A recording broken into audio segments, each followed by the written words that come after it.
Hey, welcome to The Explainer. We're about to tackle a word you hear every single day, but I have a feeling we're going to completely redefine what you think it means. We are talking about marketing, and believe me, it is so much more than just flashy ads and catchy jingles. So let's just get right to it. I want you to ask yourself this question. What is marketing? Really? Go ahead, take a second. You got an answer in your head? Okay, good.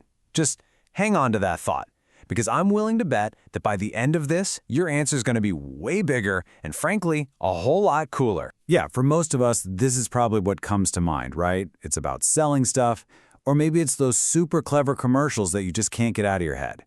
Some folks in business see it as just a line item, a cost you have to deal with.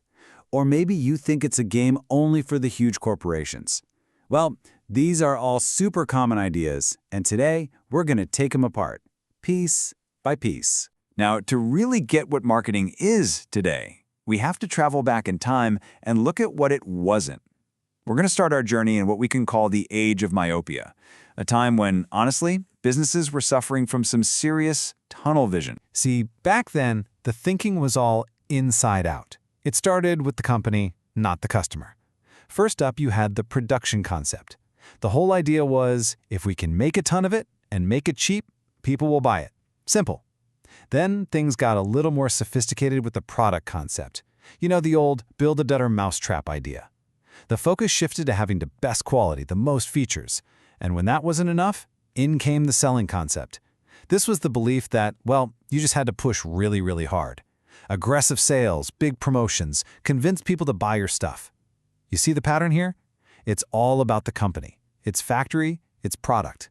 The customer is almost an afterthought. And this whole way of thinking got a perfect name from a Harvard professor named Theodore Levitt. He called it marketing myopia. Myopia, like being nearsighted. It's this corporate tunnel vision where a company gets so obsessed with the thing it makes, it completely loses sight of the reason people buy it in the first place, the actual problem it's supposed to solve. And wow, history is just littered with famous victims of this. Take Kodak. They thought they were selling film, but people weren't buying film, they were buying a way to preserve memories. Nokia. They were masters of the keypad phone, but they missed that people really just wanted to be connected in any way possible. These giants didn't fall because their products were suddenly terrible. They fell because they got the answer to the question, what business are we in, completely wrong. They defined themselves by their product, not by their customers' need. But then, everything changed. A revolution in thinking happened. It was a total 180. Businesses started looking outside in. They stopped starting the conversation at their own factory gates and instead started it where it always should have begun, with the customer. This whole revolution is built on understanding a few simple core ideas. And the first one is needs.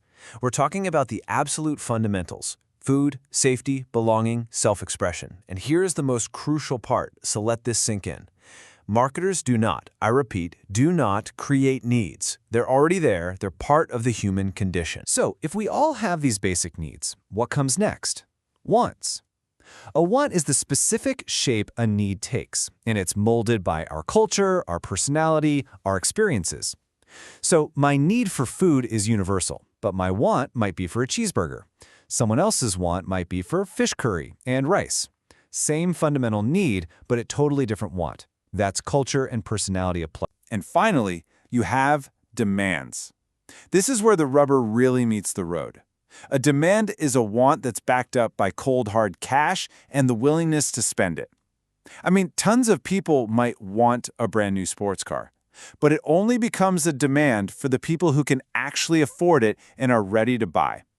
That's the sweet spot where desire turns into a real market. The absolute legend of marketing, Philip Kotler, boiled this entire revolutionary philosophy down to just 3 perfect words: meeting needs profitably. That's it. That is the soul of modern marketing. It's not about fooling people. It's not about just moving units. It's about genuinely understanding a human need and then building a profitable business around satisfying. And look, this chart just lays it all out crystal clear. The old way, the selling concept, its starting point is the factory. The focus is on the products you already have. The way you do it is by pushing hard, selling and promoting. And the goal? Sure, profit, but profit through selling as much as you can.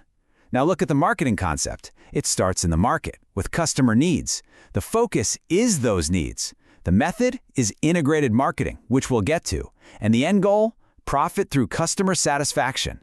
It's a total flip of the script. Okay, so that's the philosophy. It makes sense, right? Start with the customer.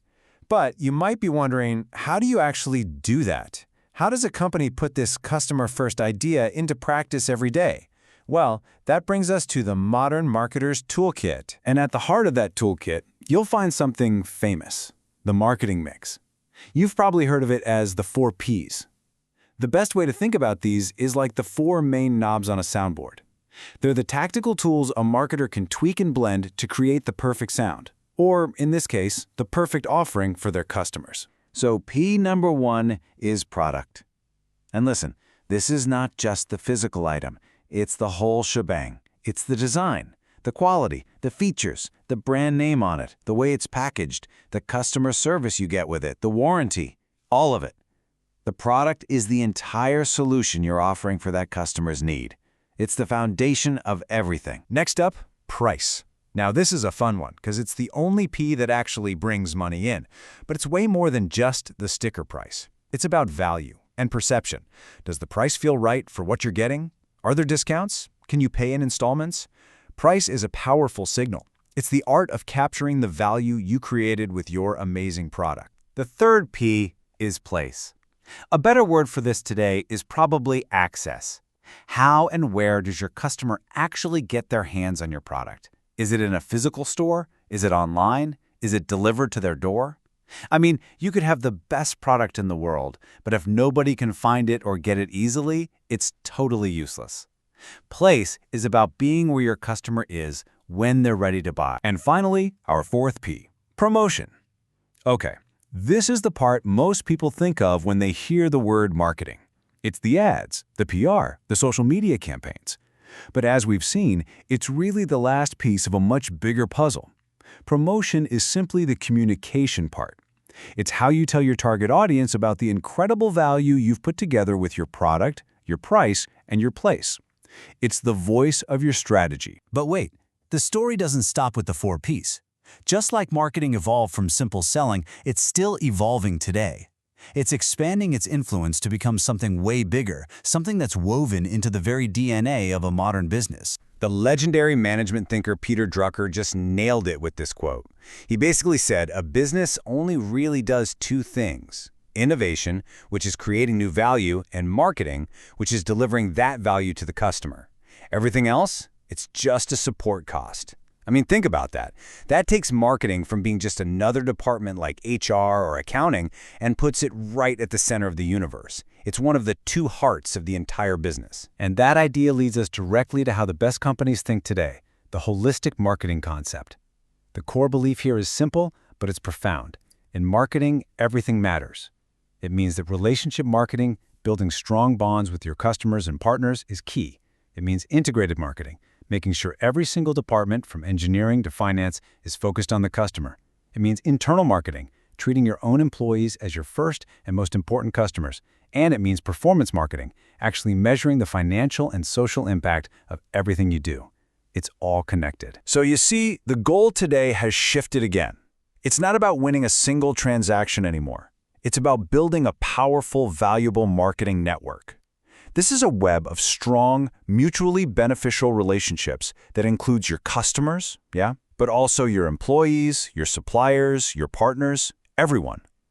The big idea is that if you focus on building a healthy, thriving network, the profits and success will naturally follow. So, we've gone on quite a journey. We saw marketing evolve from a short-sighted focus on just selling products to a revolutionary focus on creating customer value, and now to this holistic view that brings the entire business into the picture. It's been an incredible transformation, which of course leaves us with one last big, exciting question to think about. What comes next? Where does the evolution of marketing go from here? Thanks so much for watching The Explainer.